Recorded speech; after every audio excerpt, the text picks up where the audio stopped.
All right, so there's a film documentary of Steve Prefontaine, a famous Oregon distance runner back in the 70s. I'm not sure if it's in the Without Limits or the pre-documentary. There's a scene with Coach Bowerman, Bill Bowerman, Coach Prefontaine. He's watching him do some grass fartlek workout, and he's noticing that he's kind of leaning forward from the waist. His butt's kind of sticking out when he's running, you know? Prefontaine was an awesome runner, amazing athlete, but Bowerman pulls him aside. He says, he's like, why are you running with your butt sticking out? You're leaning forward at the waist, right? He has that anterior pelvic tilt, this arch in the lower back. And he says, this is how you run. Lift your knee up with your butt sticking out. Pre goes like this. His knee doesn't come up very far. Then Bowerman says, hey, rotate your pelvis, thrust your hips forward, like at the moment of deepest penetration. Now lift your knee up. Pre goes like that. Boom! That knee pops up effortlessly, extra high. So the idea is we're thinking about the pelvis and the pelvis tilt or the pelvic position while we're running. That's what we're going to talk about in this running form tutorial.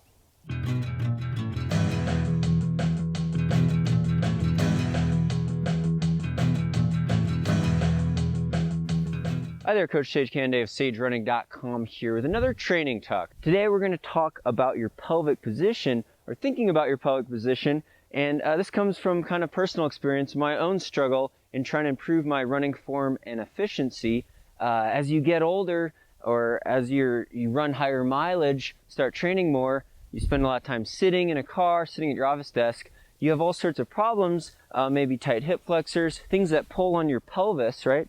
This, this whole core area basically is really essential, and the angle is going to affect your running stride, your stride length, your stride power, how much spring you have, what muscles you're using when you're running, and all these things. So I'm going to try to break it down in this running form video, talking about anterior pelvic tilt with your butt sticking out. Maybe you have too much of an arch in your lower back, versus posterior pelvic tilt, where maybe you could thrust your pelvis more forward and it's in a more neutral position. We want to be in a more neutral position because it's going to reduce the risk of injury, reduce lower back pain, hopefully strengthen our hamstrings and glutes, but also give us more power and efficiency in our stride instead of getting us injured or overdeveloping our quads or something like that. All right, so anterior pelvic tilt, I'm going to lift my shirt up so you can actually see this arch in the lower back. Don't mind the audio box here, but this arch in the lower back, right? Sometimes you could see the short line, it's up higher in the back basically, right? And if you have too much of an arch in the lower back, it's going to compress your spine. Now what causes this? Tight hip flexors, tight psoas through the stomach, but also a tight hip flexor from sitting too much or just getting older like me. I'm in my 30s now, running higher mileage. It could pull down the top of your hip. It pulls that pelvis forward. So it's putting you in that anterior pelvic tilt type of position, right? Too much of an arch in the lower back. Maybe it looks like you're sitting in the saddle when you're running. You're not running up straight. But it also is your butt's kind of sticking out when you run. And like that Prefontaine example, harder to lift the knee up, right? When you're not getting that full range of motion in the hips. Compresses that lower back, compresses that spine, could cause SI joint problems, lower back pain. And the biggest thing I've noticed with myself is that when I'm running, and we'll show a bad form example here, this is bad form anterior pelvic tilt, is that I'm not being able to engage my glutes, my butt muscles, and my hamstrings, my whole posterior chain, and I'm overdeveloping the front of my thighs, the quad here. This is bad bulk building up, especially on the rectus formis and the outside, the vastus lateralis, overdeveloping the quad, relying too much on that because I'm not able to tap into my big power reserves, being the gluteus maximus, the butt muscle, and it's because of that pelvic position. You also get hip flexor pain, hip flexor fatigue, because muscles are trying to overcompensate when your pelvis is out of an alignment like that. Now the solution is we don't want too much of a thrust where we're actually leaning back, right? This is bad running form. I'll show a clip of this bad running form. Leaning back too much. It is too much of a posterior pelvic tilt, right?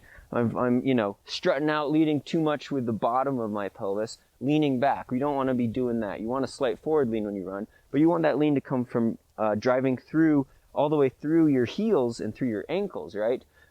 So you don't want to be leaning back too far. So we'll do the correct thing now, which is more neutral pelvis, neutral tilt. If you're aligned correctly, you're going to be engaging that gluteus maximus, that butt muscle. That's real key, as well as the hamstrings and probably your calves. And a way to cue that in is if you're doing, standing on one leg, you lift your leg up, right? You could hopefully balance. You feel maybe your gluteus minimus outside of your butt stabilizing. But if you were to hop up in the air, or you were going to skip and bound, you want to be able to feel that butt squeezing, right? So, get close, cop a feel, touch yourself, touch your butt. And when you are engaging it and flexing it, you should feel that right at the top of the hamstring, that gluteus maximus engaging with that hop, right? It's a stability muscle. You don't want to feel the tightness all in your quad. You don't want to feel it all in your hip flexor. You want to be engaging deep into that main core, that gluteus maximus.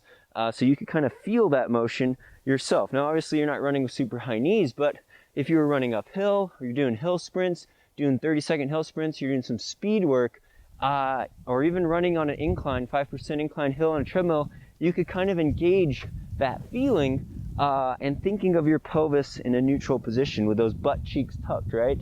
If I put a quarter between my butt cheeks, I should be able to walk around without it dropping, right?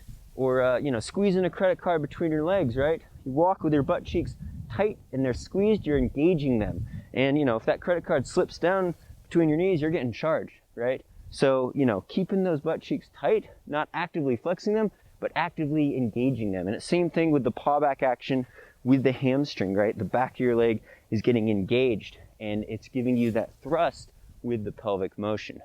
All right, so here's my better running form example. I'm thinking of engaging, running tall with a slight forward lean, but keeping those butt cheeks activated, keeping that pelvis, the bottom of your tailbone, if you have that vestigial tailbone coming off, it's tilted forward. You're cocking your hips forward. And like as Bill Bowerman said, I won't repeat it, earmuffs for the kids, I won't repeat that, but that is kind of the key. And film yourself from a side view. Sandy's got this moving shot on the bike of me running.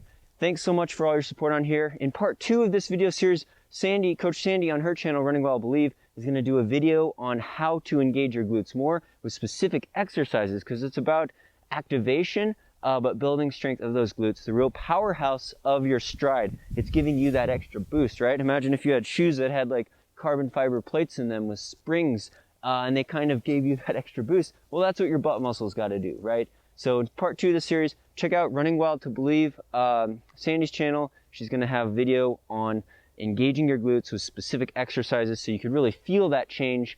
And be sure to subscribe on here for more of these types of videos. Check out our training plans Coach Sandy and I both developed, sagerunning.com on our website. Hope your run is going well. Stay tuned for more.